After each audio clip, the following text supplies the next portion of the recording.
As someone who did not grow up in a Christian home, when I became a Christ follower, my newfound faith was something that people around me did not have in common.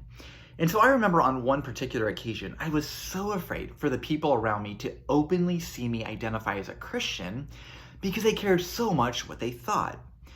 It was easy to be seen praising God within the confines of a church building in which everyone agreed with me. But to be seen praising God elsewhere could be downright nerve-wracking for me. In our passage today, we are going to see the encouragement to be lavish with our praise, no matter the environment we find ourselves in.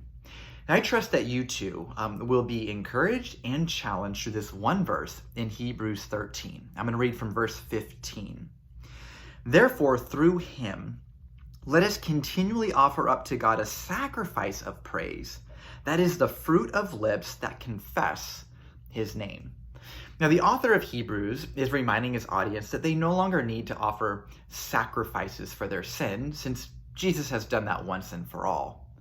But now, for the Christian, there is a different type of sacrifice we get to offer.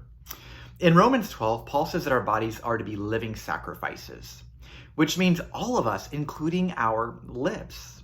As one person put it, the problem with a living sacrifice is that it can crawl off the altar. So this means it's a daily commitment to offer the sacrifice of praise. Now, I don't know about you, but for me, it's easy to use my lips to praise God within the walls of Fremont. But it becomes so much more intimidating to do so outside of those walls. Yet in this passage, the author encourages us to openly profess his name. We are not only called to be the church gathered, but also the church scattered, which means that we are to offer sacrifice of praise outside of the walls.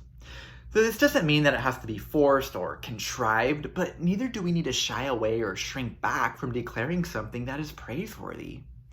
And if it's time to pray for our food at a restaurant and we know the waitress is coming, we don't need to be ashamed or try to time it when they won't see.